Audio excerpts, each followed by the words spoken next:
Halo, perkenalkan saya Bunda Niki Pratiwi, saya CPNS dari Kementerian Pendidikan, Kebudayaan, Riset, dan Teknologi yang saat ini sedang dalam pelatihan dasar CPNS tahun 2022.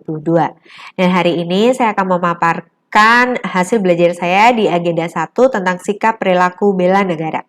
Akan ada 3 materi, yang pertama wawasan kebangsaan dan nilai-nilai bela negara, yang kedua terkait dengan analisa isu kontemporer, yang ketiga yaitu kesiapsiagaan bela negara.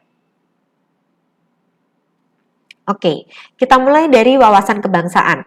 Apa itu? Yaitu cara pandang bangsa Indonesia dalam rangka mengelola kehidupan berbangsa dan bernegara yang dilandasi oleh jati diri bangsa dan kesadaran terhadap sistem nasional yang bersumber dari Pancasila, Undang-Undang Dasar Negara Republik 45, NKRI, dan Bhinneka Tunggal Ika, untuk memecahkan berbagai persoalan yang dihadapi bangsa dan negara demi mencapai masyarakat yang aman, adil, makmur, dan sejahtera.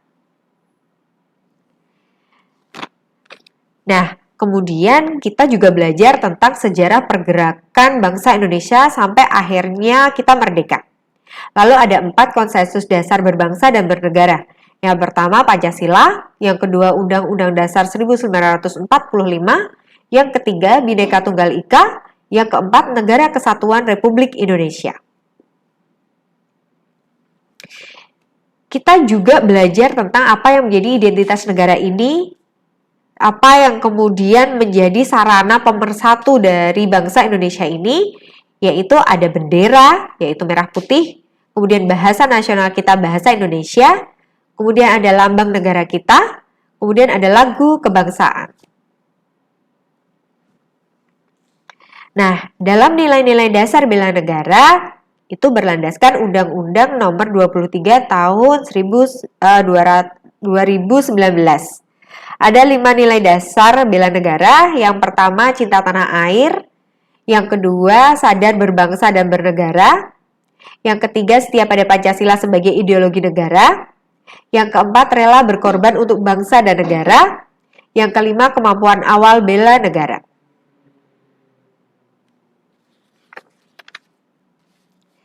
Kita masuk ke materi yang kedua. Di sini kita belajar tentang segala sesuatu yang saat ini terjadi, modern, dan eksis ya di masyarakat. Dan diharapkan dari materi ini kita bisa memahami apa sih sebenarnya konsep dari perubahan, apa sih perubahan lingkungan strategis, dan bagaimana kemudian kita bisa lebih peka, lebih kritis terhadap perubahan yang terjadi, dan ketika itu menimbulkan satu permasalahan, bagaimana kita bisa mengatasinya.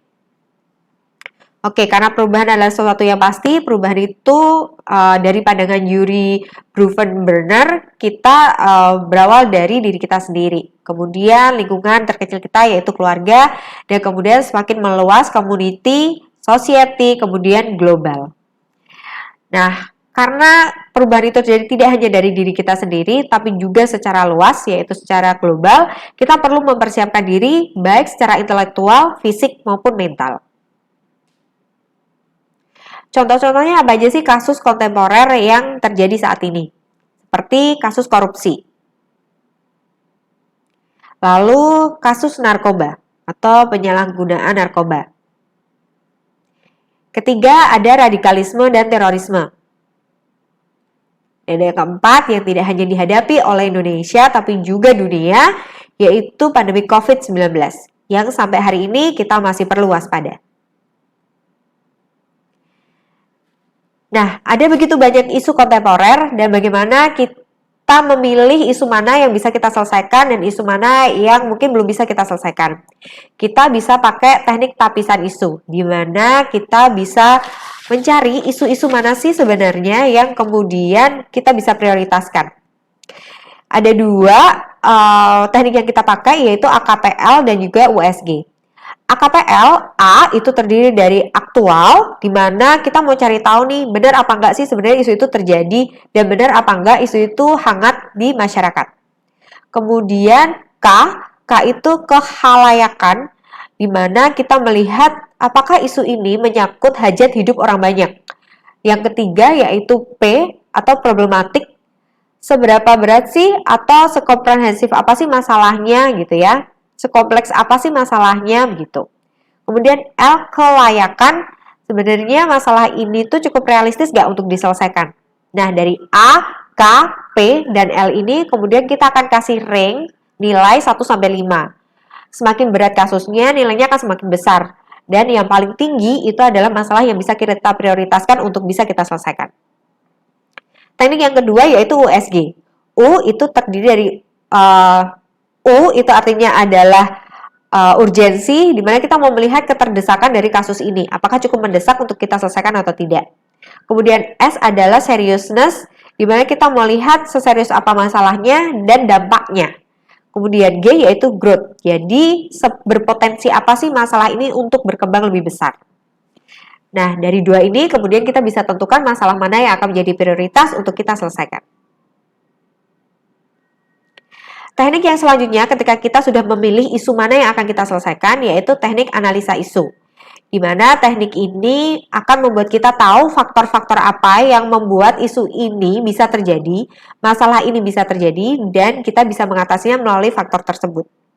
Kita bisa pakai mind mapping, kita bisa pakai fishbone diagram, kita bisa pakai analisa SWOT.